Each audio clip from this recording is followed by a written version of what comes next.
seminario del día de hoy. Si se pueden poner de pie, por favor.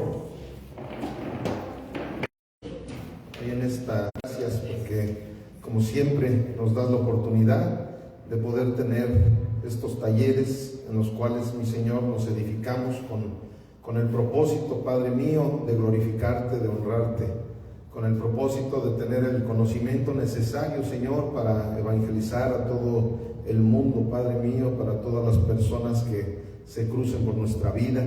Señor mi Dios, cada uno de los talleres del seminario que estamos viendo, Señor, es con el propósito de poder tener la teología necesaria que necesitamos cada uno de nosotros como hijos que somos, para poder llevar a cabo, Señor, esa gran comisión, para poder llevar a cabo esa cristiandad conforme a tu propósito, Señor. Nos ponemos en tus benditas manos para que este taller sea edificante y que cada uno de nosotros podamos tener el entendimiento claro de lo que el día de hoy nos quieres hablar, mi Señor. Todo esto te lo pedimos en Cristo Jesús. Amén, amén y amén. Ok, familia, pues ya estamos en la recta final de la historia de la iglesia cristiana. Ya este es nuestro penúltimo taller, ya vamos a culminarlo, ya vamos a dar gracias a Dios porque, pues, aunque no somos todos los que empezamos, ¿verdad? Siempre así, los que estuvieron en la universidad, ¿verdad? Empezaron un chorro y van saliéndose de la facultad, ¿verdad? Y desgraciadamente, pues así es en toda la cuestión académica, en todas las cuestiones de enseñanza y casi en todos los rubros, ¿verdad? Pero sí, siempre en esas cuestiones académicas eso es clásico, que empiezan una cantidad y terminan un porcentaje, a veces hasta del 15-20% del porcentaje que se llegó a inscribir. Y bueno, pero gracias a Dios por todos los que están aquí, precisamente en esa listita, pues ahí tenemos ya, vamos a ir evaluando las asistencias, vamos a ir evaluando la puntualidad, vamos a ir evaluando. Ahora sí no se estuvieron dejando tareas en este taller, precisamente por lo mismo, como fue demasiado largo el taller, pues no íbamos a atiborrarlos todavía de tareas, pero sí vamos a hacer un examen. Vamos a hacer un examen con las 3 etapas del seminario que vimos de la historia de la iglesia. Vamos a ver es más, a ver si se acuerdan cuáles son esas 3 etapas de la iglesia que vimos. Es que fue mucha información. La medieval, la moderna. A ver, ahorita estamos en la moderna, que es la que ya estamos terminando. La anterior, ¿cuál fue? La medieval. ¿Y la primera? ¿Son 3 etapas, hijos? 3. La antigua, sí. Ay, Lolita. Es que sí fue mucho, pastor. Sí, fue como un año más o menos lo que nos echamos, ¿no? en esta materia. Pero bueno, ya estamos terminando y ahorita vamos a ver, ahí está ya el capítulo 10, denominaciones protestantes ortodoxas en Latinoamérica. Aquí estamos viendo, vamos a ver las 3 denominaciones más importantes ortodoxas, porque ortodoxas denominaciones son nada más como 6 en realidad, pero aquí vamos a abordar nada más lo que fue la presbiteriana, bautista y pentecostal, que son las más importantes de las denominaciones casi en todo el mundo, pero principalmente en Latinoamérica. Esas son las que vamos ahorita a ver, pero si nos extendiéramos más, pues nos encontraríamos también con las metodistas, con las luteranas, nos encontraríamos con cuáles otras, me falta una nada más, viene siendo también la metodista, la luterana y la puritana. Entonces, pero de la puritana ya hablamos mucho, porque esa fue una denominación que a final de cuentas pues no llegó a crecer tanto por la persecución que hubo en contra de los puritanos, pero realmente pues se puede decir que los puritanos se convirtieron casi en bautistas. Primero fueron anabautistas y luego de ahí surgió la denominación bautista. Pero bueno, ahorita vamos a ver más a detalle cada una de estas denominaciones. Entonces, recuerden, ahorita estamos en la historia de la iglesia moderna y esta época que estuvimos viendo fue la época de la Reforma. Y ok, vamos a ver la primera denominación, que es la presbiteriana, iglesia presbiteriana en Latinoamérica. Orígenes. La tradición presbiteriana viene de la Reforma protestante, especialmente del pensamiento de Juan Calvino en el siglo XVI. Realmente todo esto ya lo vimos, esto que ahorita vamos a ver. Lo que sí no hemos visto, pues definitivamente es lo de la iglesia pentecostal. Pero tanto la bautista, ya tuvimos algunos tintes de cómo nació la bautista, pero principalmente la presbiteriana sí vimos mucho porque pues, vimos toda la historia de Juan Calvino y vimos que de ahí surgió esta denominación. Y de hecho, miren, aquí hay algo bien importante. El mismo título es importante para que lo aprendan y lo entiendan bien. ¿Alguien me puede decir lo que quiere decir la palabra ortodoxa? No. Ortodoxa, ya lo está googleando. Y ya se los había preguntado, ya se los había preguntado en una o dos ocasiones antes. Es bien importante, estos detalles son bien importantes que los entendamos. ¿Por qué? Porque a lo mejor de todo este seminario sí hay mucha información que se queda archivada en nuestros apuntes. Es como en la escuela, o sea, aquí simplemente tenemos dos universitarias, ella en la electrónica. ¿Sí eres ingeniero en electrónica, Lolita? En informática. Licenciada en informática, psicología. Lógico que ellas en la facultad hubo muchísima información que la tienen nada más archivada, pero es necesario que la tengan archivada para que pudieran obtener su certificado. Lo mismo sucede en los institutos bíblicos y en los seminarios. Hay mucha información que a lo mejor va a estar archivada, sin embargo hay información que no debe incluso de estar archivada. Precisamente como lo hemos estado viendo, esta materia, una de las cosas más importantes de la historia de la iglesia cristiana, es porque te ayuda muchísimo esta información para poder evangelizar de una manera correcta, de una manera profesional, de una manera teológica. ¿Por qué? Porque tú cuando de repente alguien te sale con que no, es que cómo puede ser posible que ustedes han destruido nuestras tradiciones, esas tradiciones tan hermosas que en México hemos tenido, que la Virgen de Guadalupe, que la tradición del Día de los Muertos. Entonces, cuando tú conoces todo lo que hemos estado entendiendo aquí, tú vas a decirle que cree que realmente esas tradiciones ni siquiera son mexicanas. Mire, yo le voy a platicar algo que aprendí en el seminario de la iglesia. Aprendimos lo que fue la historia de la iglesia. ¿Qué cree? Que esas tradiciones, ha sido una revoltura de otro tipo de tradiciones. ¿Por qué? Porque en el seminario vimos esa etapa precisamente en donde la iglesia católica empezó a tomar unas tradiciones que ni le pertenecían ni a los españoles les pertenecían, ni les pertenecían a los italianos, ni a nadie de donde ven, les pertenecían a los egipcios.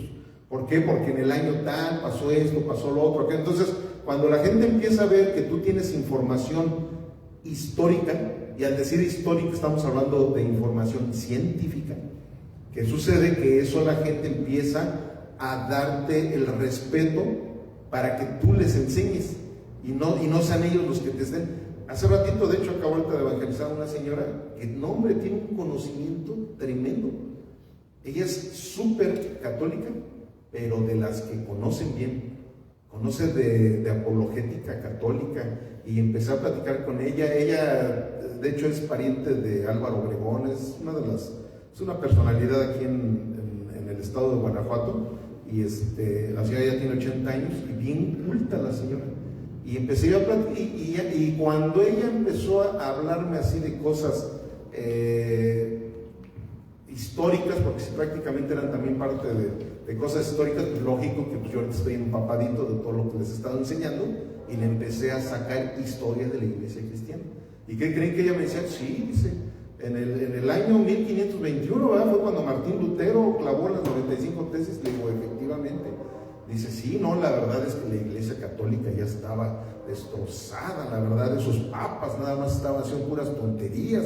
Ya ve aquella papisa, ¿verdad? Que hubo una papa, y así que me empiezas cosas de las que aprendimos nosotros aquí.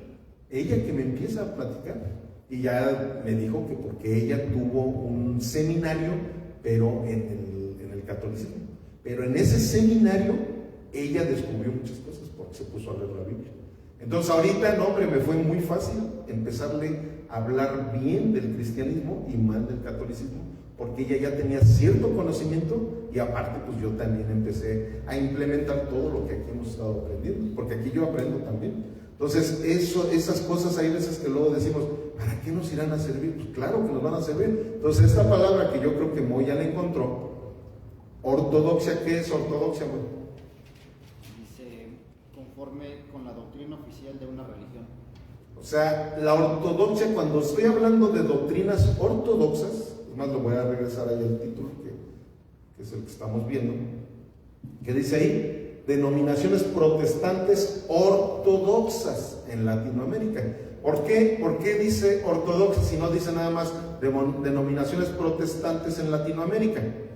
¿Por qué? Porque hay unas que son correctas y hay otras que son incorrectas. Entonces, esa palabra ortodoxa nosotros necesitamos entender. Cuando tú, como nosotros, pertenecemos a una corriente doctrinal ortodoxa, podemos estar tranquilos. ¿Por qué? Porque quiere decir que es lo correcto. Así es, un sinónimo de ortodoxia es correcto. Entonces, estas tres denominaciones, vamos a ver, son denominaciones correctas. Fueron denominaciones que eran totalmente bíblicas, pero ahorita vamos a ver cuáles fueron las discrepancias que pudieron haber tenido cada una de ellas.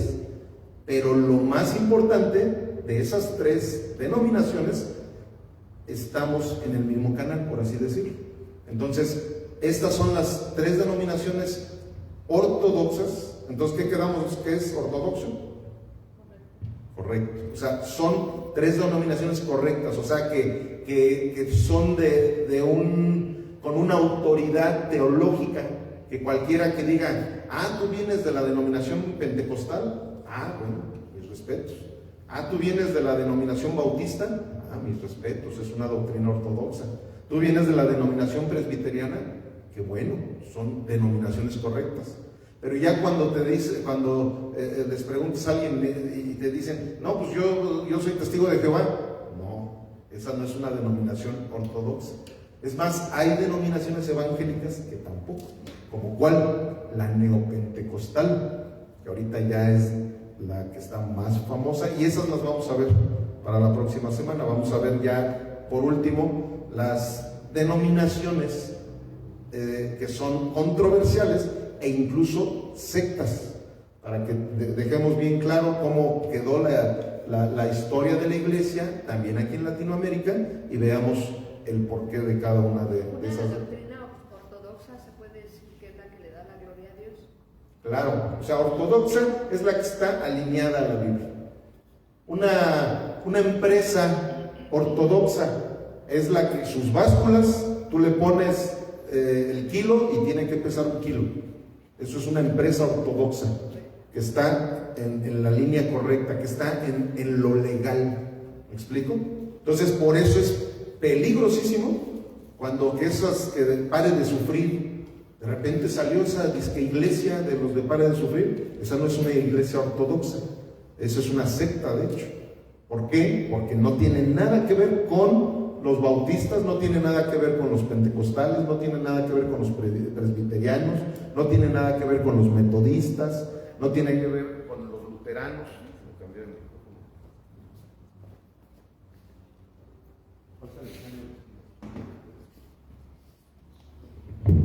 No tiene nada que ver con los luteranos, incluso con las corrientes generales principales, que son los calvinistas, que lo vimos hace 15 días, ni con los calvinistas ni con los arminianos, que esas son corrientes generales de doctrina, como lo vimos hace 15 días.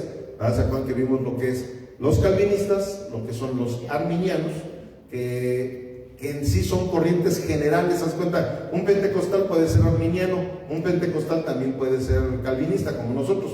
Nosotros somos pentecostales con la corriente de Calvino, porque somos una iglesia reformada. Entonces, todo eso, familia, es bien importante que lo entendamos. ¿Por qué? Porque es como cuando de repente alguien te dice, bueno, y tú, ¿por qué te apellidas Moya? O sea, pues es que pues, mi papá, ¿verdad? Se apellidaba Moya oye, ¿y de dónde son los Moya? No, pues son de San Luis de la Paz, ¿verdad? ¿Por qué? Porque sabes la historia de tu familia. Entonces, de la misma manera, yo creo que a cualquiera ahorita podemos preguntar el apellido de alguien y sabemos, ¿no? Pues mi abuelo, mi bisabuelo fue fulanito, como ahorita que les platicaba de esta señora, me platicó que ella es pariente de Álvaro Obregón, y pariente directa, o sea, creo que es una sobrina de Álvaro Obregón. Entonces, lo mismo pasa. Bueno, ¿y tú por qué vas a Redención por su gracia? Sí, se llama Redención por su gracia. Bueno, ¿y ahí qué denominación son? ¿Ustedes que están con Juan Calvino o con Arminio? Pues en este seminario hemos aprendido realmente con quién es con quien nosotros nos identificamos. ¿Por qué nos identificamos con Juan Calvino y no con Arminio? Pues porque la Biblia dice claramente que la salvación no se pierde. Y Arminio decía que la salvación sí se perdía. Entonces, pues nosotros vemos claramente que la salvación nos la da Dios, no es por obras para que nadie se gloríe. Todas estas cosas las hemos estado aprendiendo en este seminario, en este taller. Entonces, son cosas que cuando menos te das cuenta dices, ay, pues, qué bueno que aprendí sobre esta materia. Es más, hay veces que, mira, ¿sabes qué? No me acuerdo, pero ahí tengo mis apuntes, ahí tengo mis fotografías, incluso ahí tengo fotografías que estuve tomando y todo eso. Mira, te voy a investigar para darte un dato exacto de lo que me estás preguntando.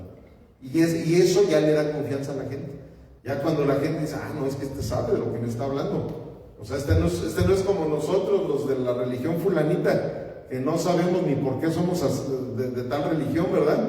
Pues es que me lo heredó mi abuelita. Pues es que pues mis papás me dijeron que teníamos que ser de esa religión.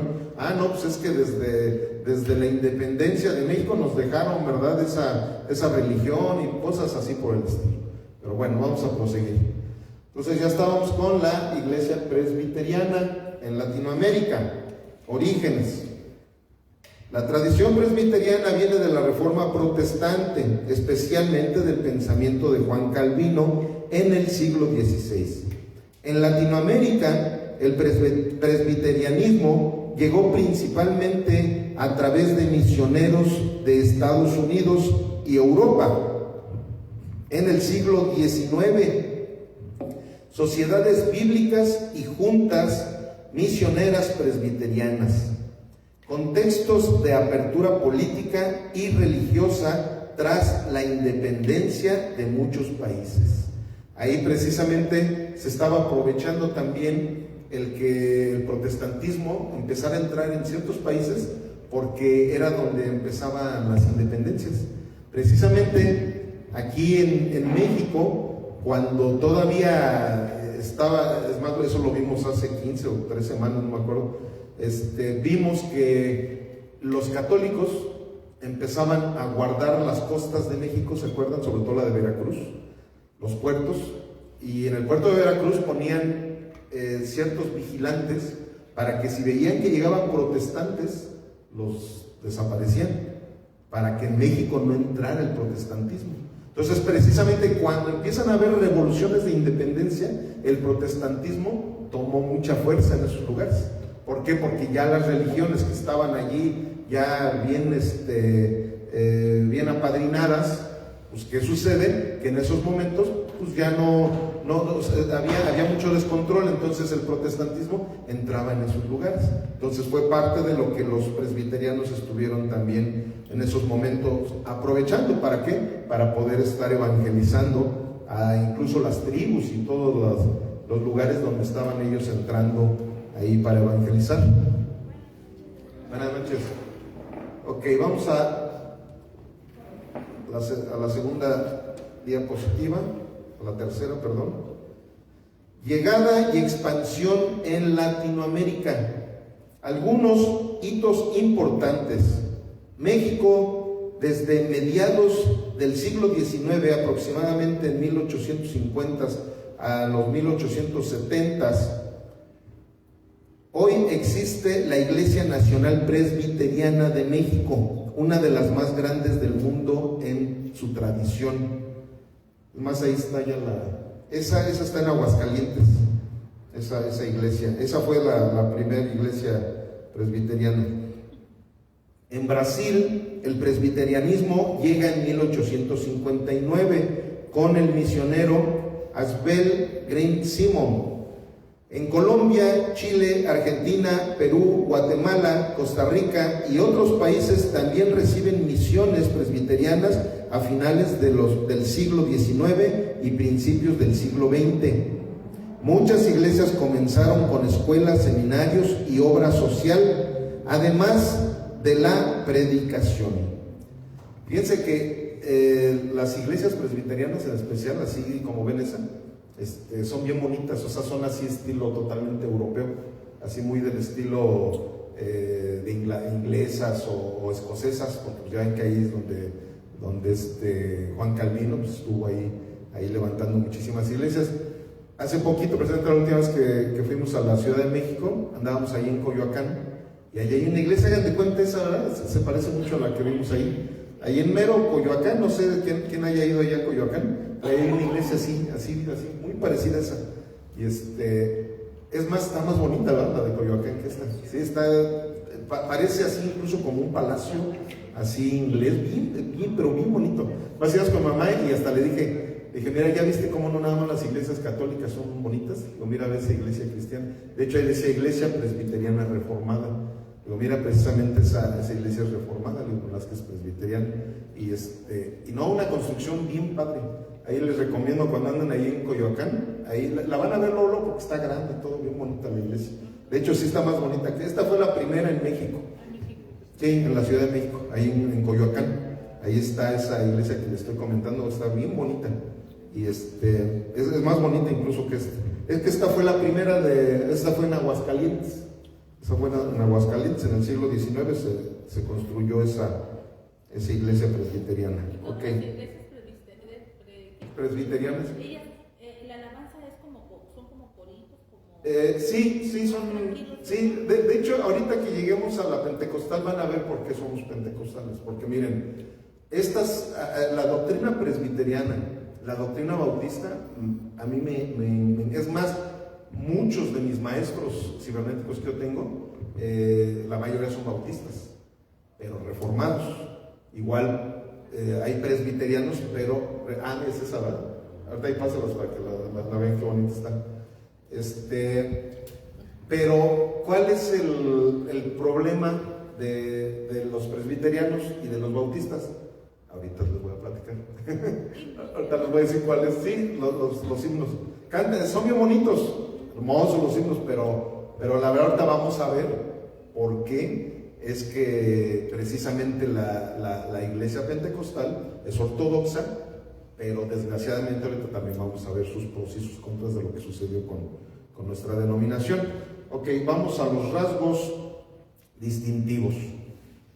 La iglesia presbiteriana se caracteriza por alta estima por la Biblia como autoridad suprema, teología reformada, o sea, soberanía de Dios, salvación por gracia, etcétera. O sea, se dan cuenta igual que todo lo que nosotros creemos.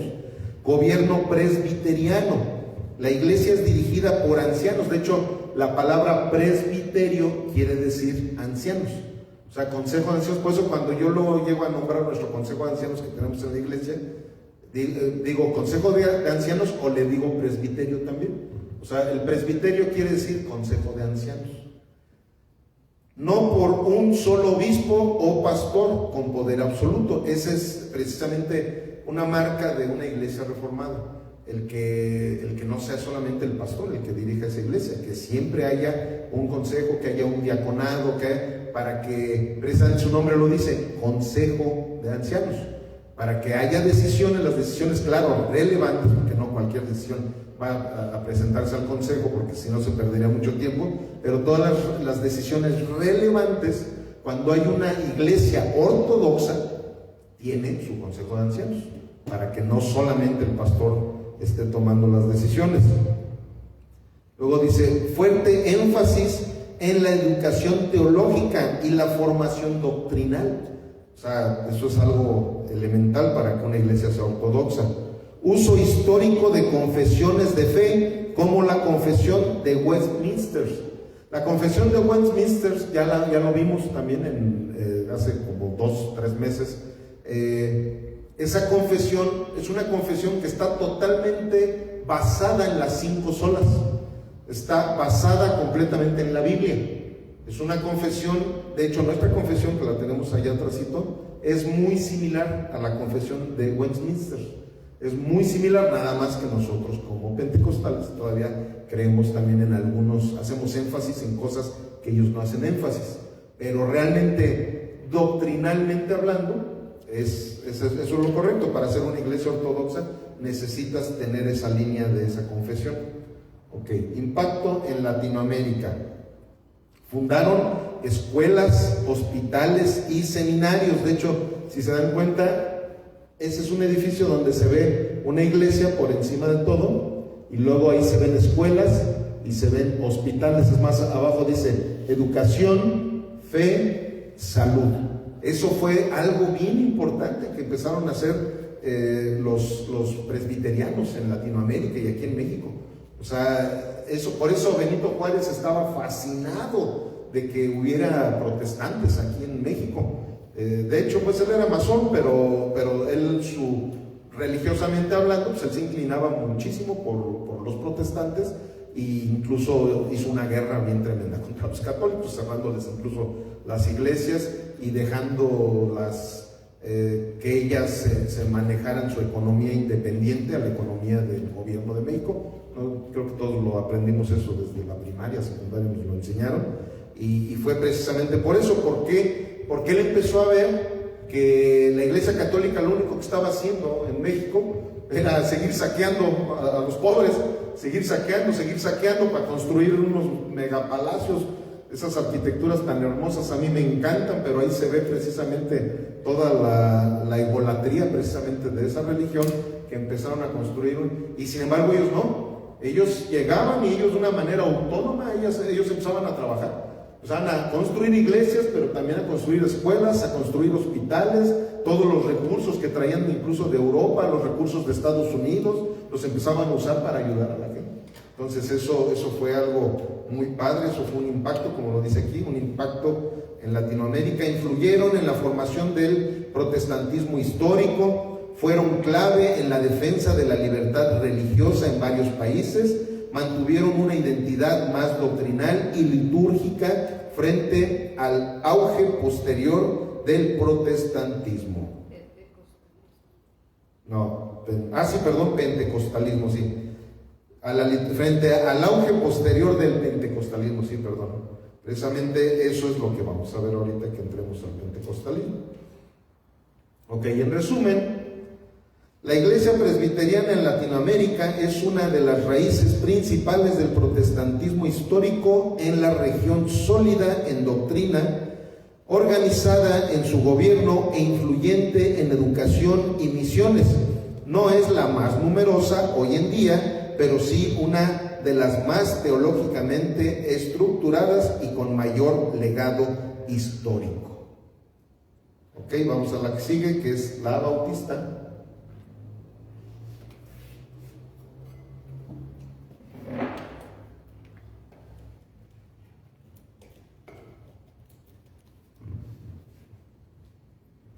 Iglesia Bautista en Latinoamérica.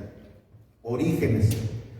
Los bautistas surgen en el siglo XVII en Inglaterra, con énfasis en el bautismo de creyentes, no de infantes, la autoridad suprema de la Biblia, la libertad de conciencia y la separación iglesia-estado, la autonomía de la iglesia local.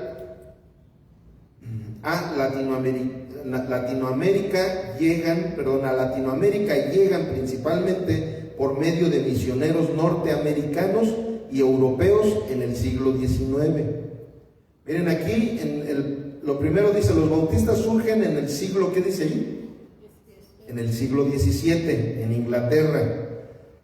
Hay un grupo de bautistas, ahorita voy al final de este fragmento voy a mostrarles así un resumen de eso, pero hay un grupo de bautistas que ellos dicen que, así parecido como los católicos, que ellos dicen que ellos no nacieron en el año 321 después de Cristo con Constantino el Grande, y dicen, no, nosotros venimos desde Jesús fue el que hizo la religión católica.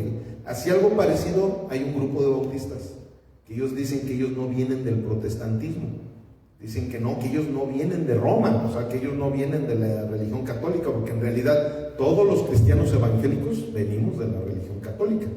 Más religión católica quiere decir religión universal. Bueno, hay un grupo, y ahorita ya vamos a verlo más a detalle, pero hay un grupo de bautistas que dicen, no, nosotros no venimos del protestantismo, nosotros no tenemos nada que ver con Martín Lutero, ni con Juan Calvino, ni con nada de la religión protestante. Nosotros venimos desde Jesús también, hace algo parecido, pero ahorita lo vamos a ver eso más a detalle. Ok, llegada y expansión en Latinoamérica. Algunos datos clave. Brasil, primeros trabajos bautistas formales en la década de 1880. México, iglesias bautistas desde finales del siglo XIX, fuerte presencia en el norte y centro del país. Cuba, importante expansión bautista a finales del siglo XIX y principios del XX. Argentina, Colombia, Chile, Perú, Guatemala y Honduras y muchos otros países recibieron misiones bautistas en el mismo periodo. Los bautistas fueron muy activos en obra misionera, educación bíblica y publicaciones cristianas. Miren, los bautistas, precisamente al estilo también de Martín Lutero, al estilo de John Hus, de Juan Calvino, todos los reformadores normalmente pues hacían muchos escritos para que la gente conociera la verdad del Evangelio. Es como, si ustedes se ponen a ver, cuando a nosotros nos llega una noticia, ahorita pues ya es por medio de las redes sociales, ¿verdad? Pero antes de que existieran las redes sociales, ¿qué era lo que en cada esquina de las calles habían?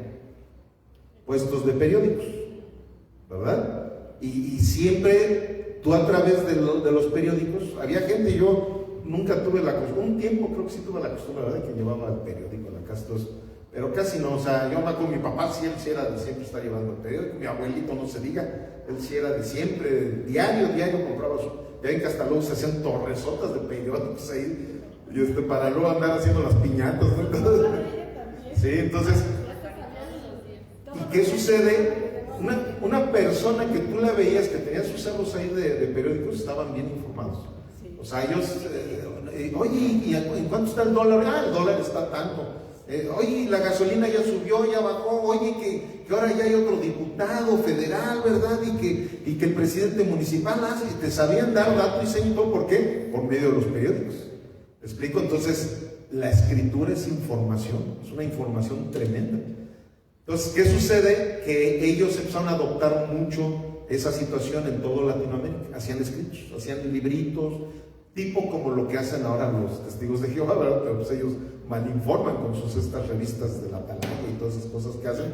Ellos malinforman, pero precisamente por eso es que si no nos ponemos nosotros abusados, ellos nos roban el mandado tremendamente, porque se ponen a trabajar duro, y esto, y entonces los bautistas eso les ayudó mucho. Bueno, no a ellos, más bien ellos ayudaron mucho a que toda Latinoamérica empezaran a conocer del verdadero evangelio. Entonces así se empezaron a levantar muchas iglesias cristianas dentro de Latinoamérica. Aquí ya nombramos los países y los periodos. Ahí están unas imágenes de más o menos cómo eran los edificios, todo eso que iban construyendo, dependiendo en la región en donde estuvieran. Y ok, vamos a ver los rasgos distintivos. Rasgos distintivos: la identidad bautista se reconoce por bautismo solo de creyentes por inmersión. Biblia como única regla de fe y práctica. Autonomía de cada iglesia local, no hay jerarquía central, o sea, nada de que un papa y como todo lo que... Gobierno congregacional, la iglesia toma decisiones. Fuerte énfasis en la evangelización y las misiones. Defensa histórica de la libertad religiosa. Todo esto ellos hacían énfasis, cada denominación protestante hacían énfasis en esto porque recuerden que era la época de la Santa Inquisición, en donde los católicos obligaban a la gente a que fueran católicos. Y dependiendo del país, el gobierno que tuvieran, pues más. Entonces ellos en cada región donde estuvieran, y imagínense aquí en Latinoamérica ha sido una de las regiones, o si no es que más bien, ha sido la región más difícil. No es cierto una de las regiones, porque la India también tremendísima. Es una de las regiones más difíciles que ha tenido el protestantismo. ¿Por quién? Por el catolicismo. El catolicismo siempre se ha empeñado en no permitir que el protestantismo, o como ahora le llamamos, la iglesia evangélica, prospere. No sé si alguien ha visto la película de Chamula, de ahí de Chiapas. De veras, a ver si empezamos a pasar películas de esas de Armagedón. Sí, hay que ver, porque sí, es que, fíjense, la verdad, esas películas ayudan incluso mucho a que agarremos la onda para evangelizar. De hecho, son para evangelizar. Sí, claro, para eso son. Es más, cuando esas estaban muy de moda, eso lo hacían en las colonias, ponían así una pantalla y las ponían para que la gente estuviera viéndolas. Pero ahora, muchos cristianos evangélicos necesitamos ser evangelizados para saber también evangelizar. Entonces, por eso es que estaría bien empezar a poner todo eso. Y fuera del catolicismo, pastor, yo creo que también los países más difíciles para llevar el evangelio es en Nigeria, ¿no? Sí, por eso ahorita confirmé mi aseverancia que estaba dando. Sí, ¿no? Es que hay países como Nigeria, posiblemente China, todos los países del Medio Oriente y todo eso, ¿no? Hay países difíciles, y no se diga pues por los musulmanes, son países dificilísimos. Pero sí, en cuestión así, donde se supone que ya había cristianismo, que era pues ha sido de lo más tremendo y más difícil. Ok, continuamos. Impacto en Latinoamérica. Plantación de miles de iglesias locales. Ellos, los bautistas, ellos sí, para que vean, o sea, los presbiterianos, por eso es raro que veas, o sea, ves iglesias presbiterianas, pero nunca ves cantidades. Es raro que conozcas a un presbiteriano. Sin embargo, bautistas por todos lados hay. Pentecostales no se diga, es la denominación número 1 del protestantismo. Pero bautistas sí hay muchísimos. Presbiterianos no hay muchos. Metodistas menos. Luteranos menos. Por eso les digo, esas denominaciones ya no las contemplé aquí. Pero bautistas sí. No, es más, la iglesia más grande de Celaya, ¿sí saben cuál es la iglesia más grande de Celaya? Del municipio de Celaya. ¿Y cuál? No, camino a Salvatierra. Sí. Ahí hay alrededor de 2,000 congregantes más o menos. Es la más grande, más que de todas las que están aquí en la región, es la más grande de todas. Y bueno, aquí vamos a ver el impacto en la plantación de miles de iglesias locales, creación de seminarios, institutos bíblicos y editoriales. Es lo que les digo. Las editoriales, ¿para qué? Pues para que la gente se llenara de información bíblica, no que estuvieran ya viendo tonterías que estaban publicando que no les edificaba en lo más mínimo. Entonces ellos empezaron a trabajar mucho con eso. Gran influencia en el crecimiento del evangelismo popular, presencia fuerte en zonas urbanas y rurales, papel importante en la formación de líderes y pastores latinoamericanos. Ellos influyeron mucho para venir y ayudar a muchos pastores. ¿Se acuerdan del pastor Enrique? Ustedes fueron, incluso creo que fueron allá donde está. Todo eso se lo donaron de su organización bautista. Misioneros bautistas le mandan dinero, todo, para que empiecen a edificar. Eso es algo bien padre que pasa ahí entre esta denominación. Ahora, como estamos viendo aquí, ¿saben por qué esa iglesia rumbo a Salvatierra es la más grande de todo Celaya. ¿Por qué creen? Porque hay mucha gente. No, es bueno, sí, pero ¿por qué hay mucha gente? ¿Por qué se ha multiplicado tanto? Así es. O sea, ellos no creen que son como nosotros, y lo digo con todo respeto. Gracias a Dios por la vida de Sergito, que él mismo ahorita se anda activando con esto del evangelismo, porque él es un evangelista. Pero ellos, precisamente, es como luego les he dicho, luego el problema de las doctrinas de la gracia es que nos confiamos. O sea, como nada se obliga aquí, como todo es por gracia, nada se obliga, entonces a veces pues nada se hace. Bueno, ellos están obligados. O sea, ellos, es más, hacen incluso como una especie de concursos. De hecho, les platico a todos porque Diego estuvo ahí en la escuela muchos años, en esa escuela de la Aniki también. Y nosotros fuimos a muchos eventos, es que conocemos bien ahí todo como el teje y maneje. Claro, con todo respeto a los que ven por internet, esos son muy legalistas, ¿verdad? Porque eso es un legalismo, pero les funciona muy bien. O sea, ahí es, no, a ver, Pati, a ver, Moy, y eso, a ver cuántos evangelizaste, pero todo así, apuntadito. O sea, así como los esos de la prosperidad que te andan preguntando, a ver cuánto cobraste para que me diezmes tanto y para qué. Ellos, pero con las cuestiones del evangelismo. Claro que eso es mucho mejor que lo de la prosperidad.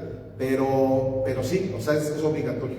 Tú perteneces ahí, tú estás obligado a llevarte mucha folletería y estar llevando gente a la congregación. Que no tienen transporte, no se preocupen, ellos tienen sus camiones y ya mandan a las comunidades, todo eso, y ya se sube la gente a los camiones y ya los llevan. Eso también, pues la verdad, pues, les ayuda muchísimo, ¿no? Porque si hay gente que no tiene las posibilidades de ir a la iglesia, mandan sus camiones. Entonces, bueno, todo esto se lo estoy explicando, ¿por qué? Porque es parte, lo que sucede en esta iglesia, así son los bautistas. Eso es algo que les ha funcionado tremendamente. Y con todo esto muchos pueden decir, bueno, ¿y por qué entonces no somos bautistas, verdad? Se oye muy bonito, ¿por qué no somos presbiterianos? Bueno, pues ahorita ya vamos a ir al pentecostalismo, ¿verdad? Para ver por qué no somos ni presbiterianos ni bautistas. Ok, a ver, para terminar con los bautistas, dice, algunos bautistas, pues aquí lo que les iba yo a decir, esto es también bien importante. Ahora ya voy a poner una esa para que les saquen la foto. Algunos bautistas llamados, ¿cómo dice ahí que se llaman?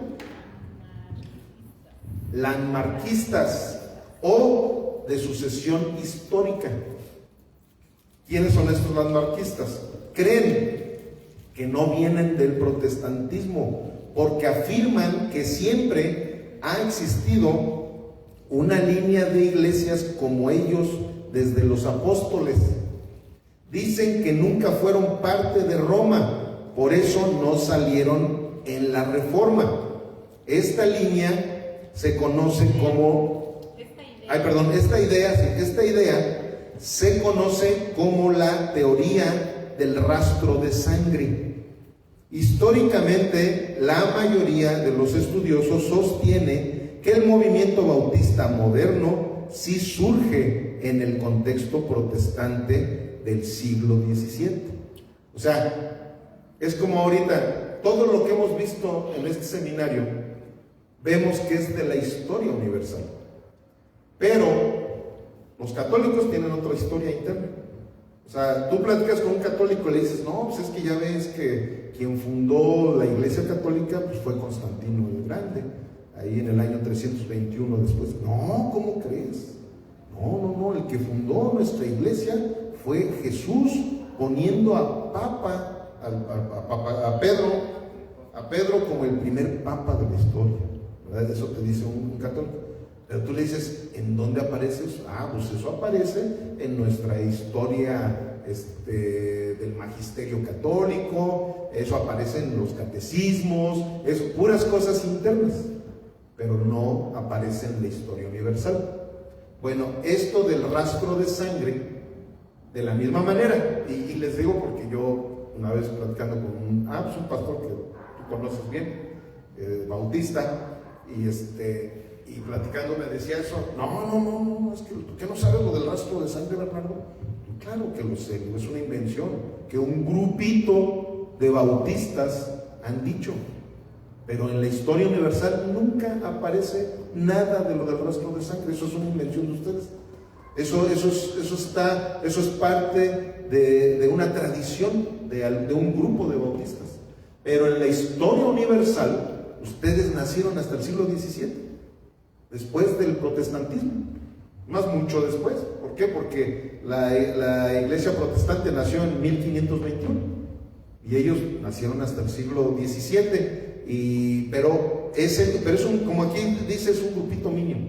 Realmente la mayoría de los bautistas saben perfectamente que también vienen del protestantismo.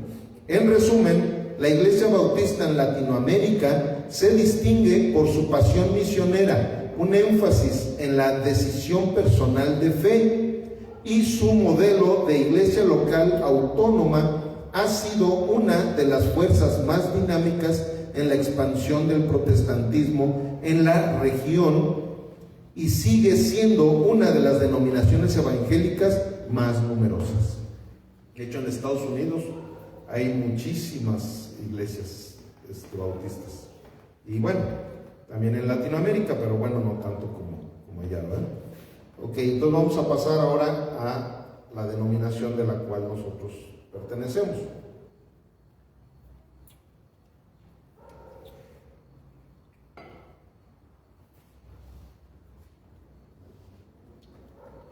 Iglesia Pentecostal en Latinoamérica. El pentecostalismo surge a inicios del siglo XX, específicamente a partir del avivamiento de Azusa Street en 1906 en Estados Unidos, y llega rápidamente a Latinoamérica por medio de misioneros y movimientos de avivamiento. O sea, ahí incluso estamos viendo una imagen del lugar donde se hizo ese movimiento. No sé si ya habían oído hablar de ese movimiento, pero si somos pentecostales debemos de entender de dónde proviene nuestra denominación.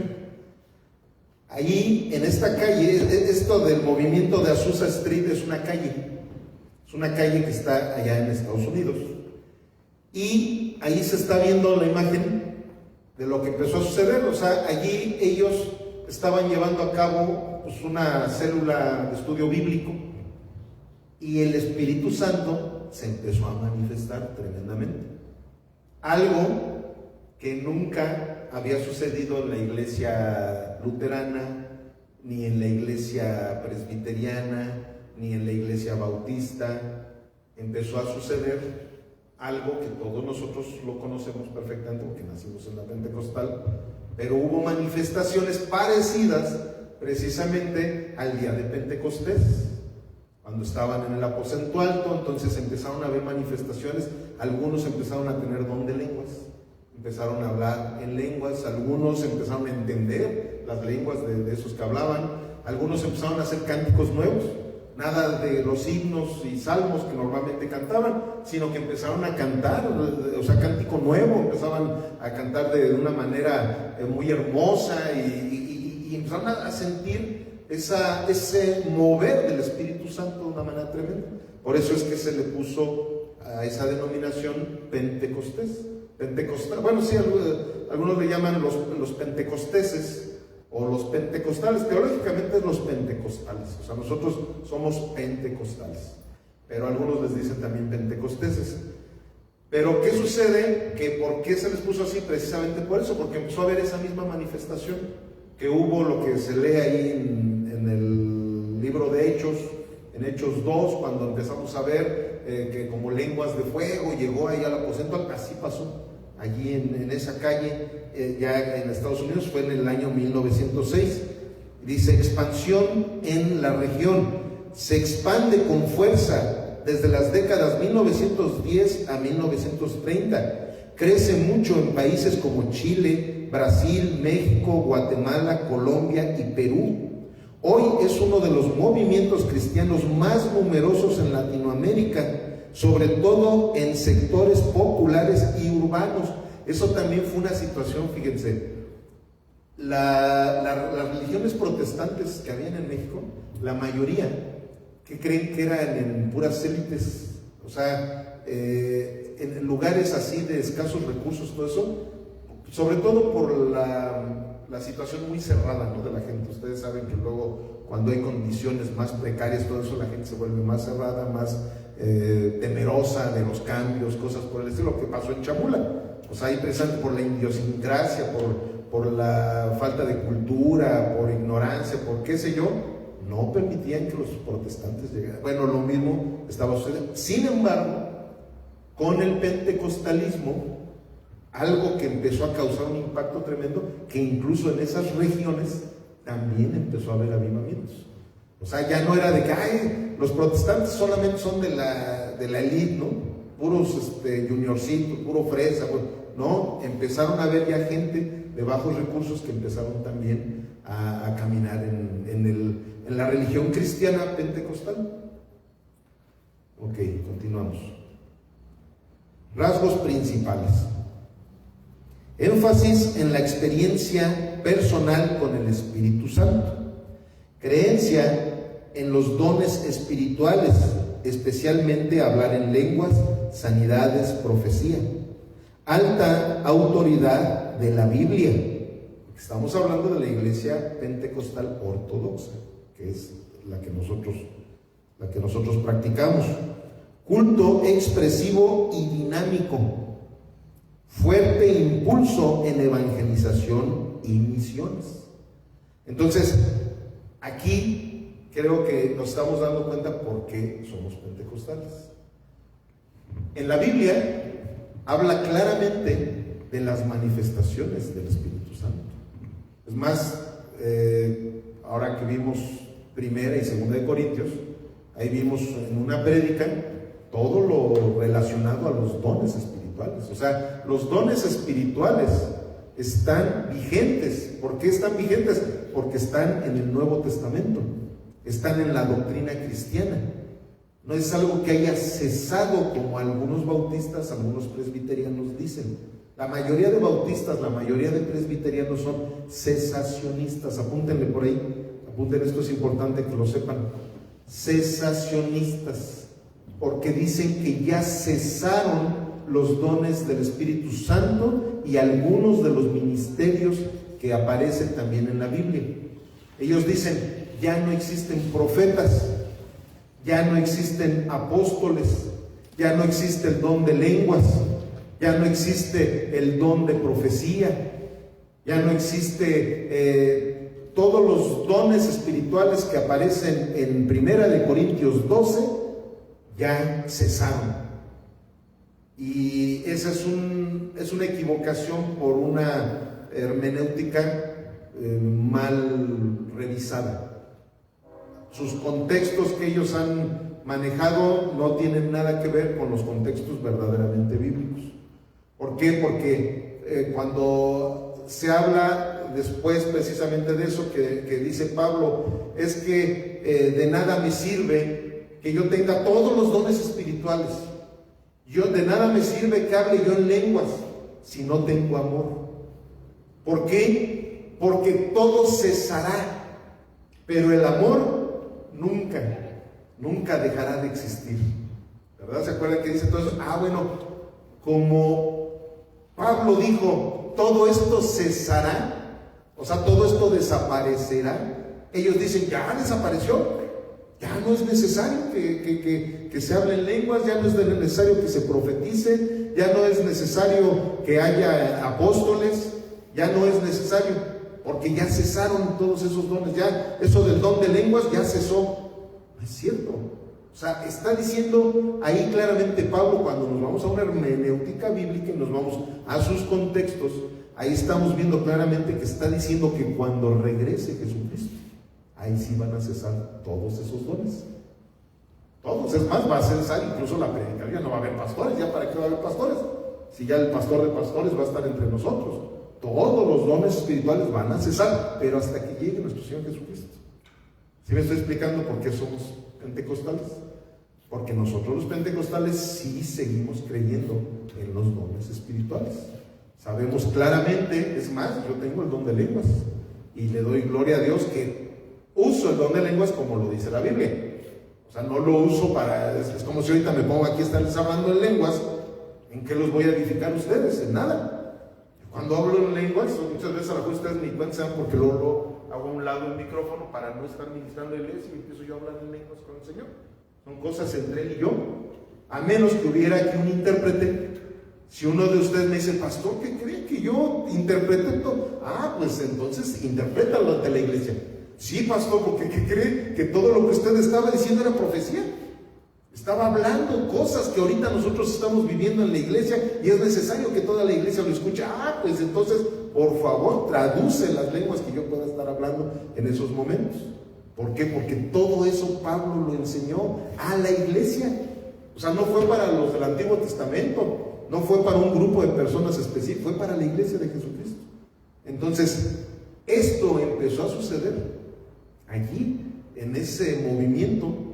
En ese movimiento empezó a suceder el don de lenguas, empezó a haber júbilo en orden, eso sí les digo, en orden.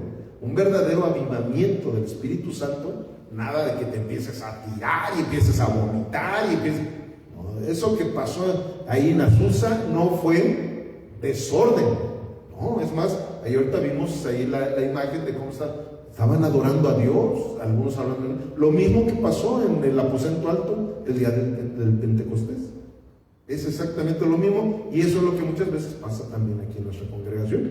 O sea, esas manifestaciones que luego vemos de que estamos cantando al Señor, que algunos se hincan, algunos lloramos, eso tú nunca lo vas a ver en una iglesia bautista, pero eso nunca lo vas a ver en una iglesia presbiteriana, menos en una metodista ni en una luterana.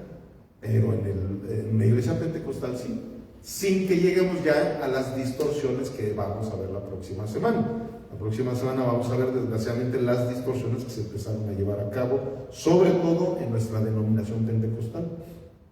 Impacto, crecimiento rápido y masivo del cristianismo evangélico en la región, gran influencia en la cultura religiosa popular, formación de miles de iglesias y ministerios locales, protagonista del llamado boom evangélico latinoamericano del siglo XX.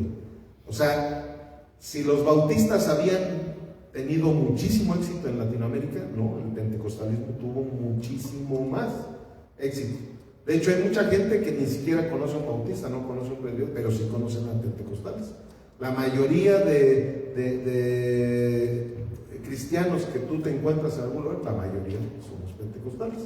Gracias a que hubo una apertura diferente, no un religiosismo común y corriente como el que había habido durante toda la vida, sino que ya hubo otra situación, ya eso de que empieces a ver ciertas manifestaciones que se vivieron en la época de nuestro Señor Jesucristo, eso a la gente lógico que le empezó a llamar la atención. El que tú empieces a orar por una persona y esa persona sana, el que tú empieces a ver que alguien está hablando en lenguas y que alguien interpreta sus lenguas y que esa interpretación es una palabra donde está exhortando a la iglesia a que salgan a evangelizar, y la gente empieza a salir a evangelizar, y la gente de las colonias en donde están evangelizando se empiezan a convertir, empiezan a dejar la drogadicción, empiezan a dejar el adulterio, se empiezan a hacer, porque fíjense, hay lugares como en Chiapas, hay ciudades en Chiapas en donde una serie de lugares donde estaba lleno de antros de vicio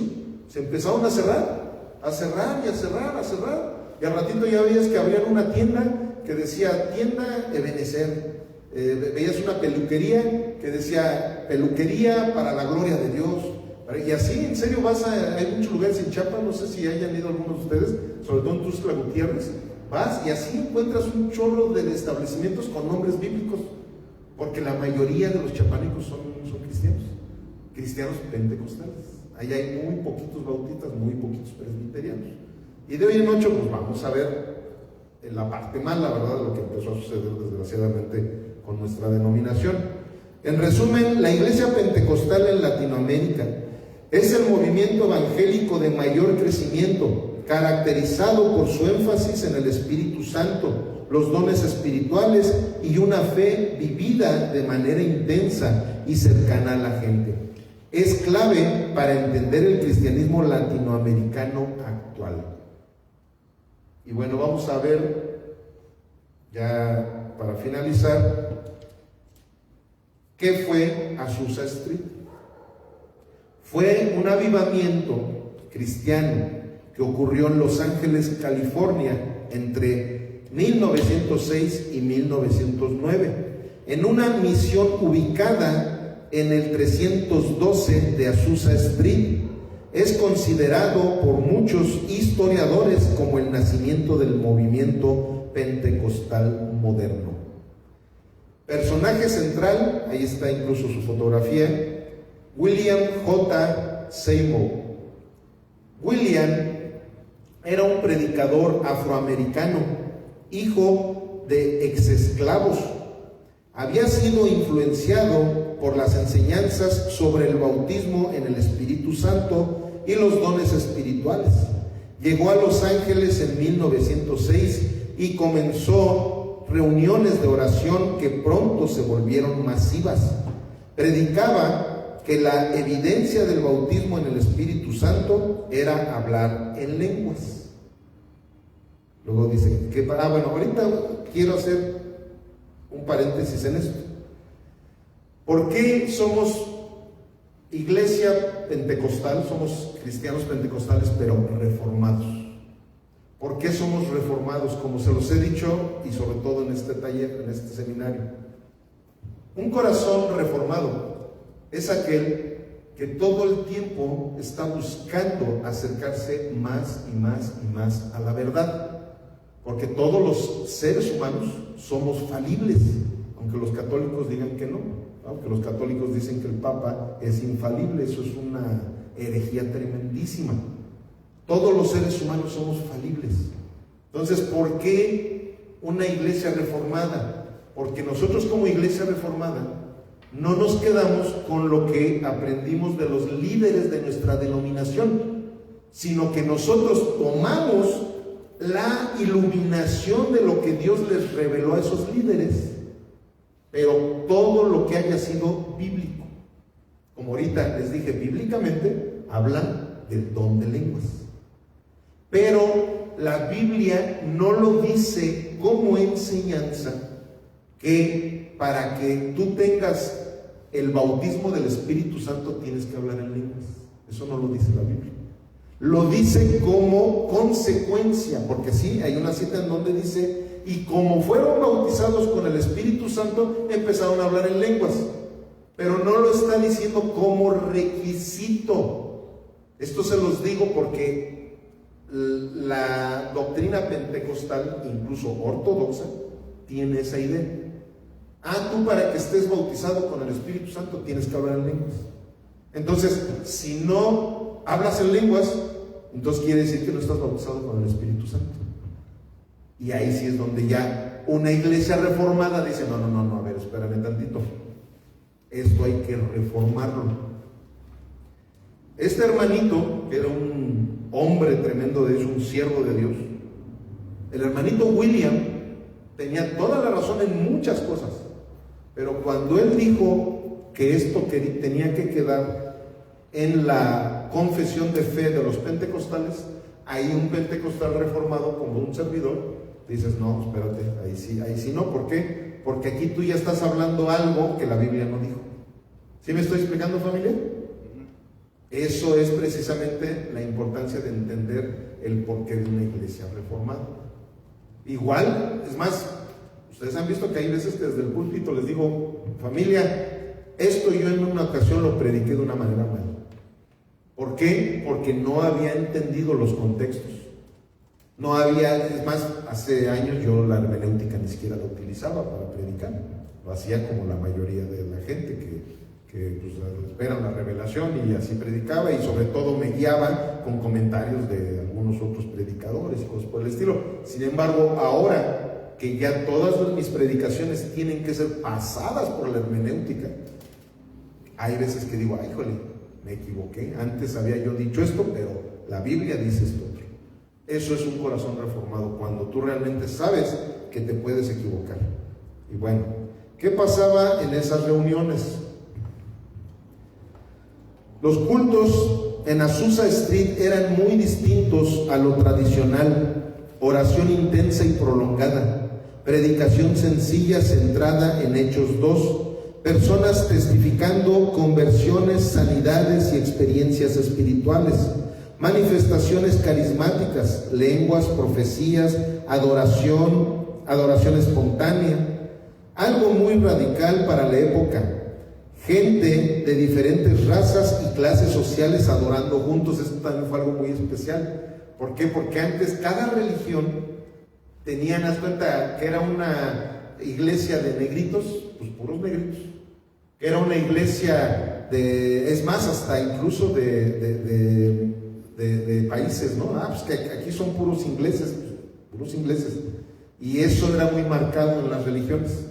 Y ahí también eso fue algo muy especial. Que los pentecostales, ahí sí podían llegar gente de color, podían llegar latinoamericanos, podían llegar ingleses, podían llegar estadounidenses, y no se les hacía el feo a nadie. Luego, en un tiempo de fuerte segregación racial en Estados Unidos, Azusa fue sorprendentemente multirracial y humilde. Reacción pública. Muchos periódicos lo ridiculizaron y lo llamaron fanatismo. Iglesias tradicionales los criticaron duramente, pero al mismo tiempo miles de personas visitaron el lugar y dijeron haber sido transformadas. Entonces eso fue lo que estuvo pasando. Aquí ya vemos el impacto mundial. Dice impacto mundial: desde Azusa Street salieron misioneros a Estados Unidos, América Latina, Europa, África y Asia. Se formaron o impulsaron muchas denominaciones pentecostales como Asambleas de Dios, Iglesia de Dios, Iglesia del Evangelio cuadrangular, y otras después. El énfasis en el Espíritu Santo y los dones se expandió por todo el mundo. En pocas décadas el pentecostalismo se volvió uno de los movimientos cristianos de mayor crecimiento en la historia. Ahí está, ese es el templo, esa es la calle de Azusa Street en Los Ángeles. Ahí es donde empezaron, mira, ahí dice Iglesia Apostólica. De hecho, como muchas veces lo he comentado, una iglesia apostólica es la que se rige en todo lo que los apóstoles dejaron establecido. Entonces es una iglesia ortodoxa. Y esto estoy haciendo mucho énfasis en ello porque sobre todo los bautistas se atreven a decir que los pentecostales no somos ortodoxos. Hasta la fecha hay mucha crítica en contra del pentecostalismo, y desgraciadamente muchos de nuestros hermanitos se han encargado de quemarnos bien feo, porque hay una de cosas que se hacen en las iglesias pentecostales en donde dicen, ya ves, no son ortodoxos, mira. Sí, pero yo les digo, no, un día voy a obedecer por su gracia. Te das cuenta, somos ortodoxos, porque nosotros sí somos pentecostales bíblicos. Lo que pasa es que se empezó y eso lo vamos a, ya les estoy adelantando lo de que vamos a ver dentro de 8 días, pero el pentecostalismo es ortodoxo, fue una denominación ortodoxa, correcta, totalmente bíblica, pero el problema fue ese, que se empezaron a hacer ciertas desvariaciones. Ok, por último, relación con Latinoamérica.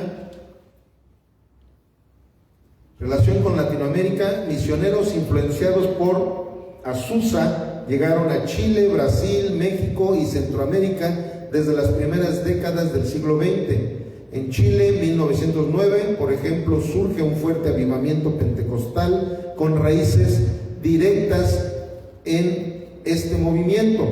Esto explica por qué el pentecostalismo tuvo tanto impacto entre la gente común. Era una fe vivencial, cercana, poderosa y esperanzadora.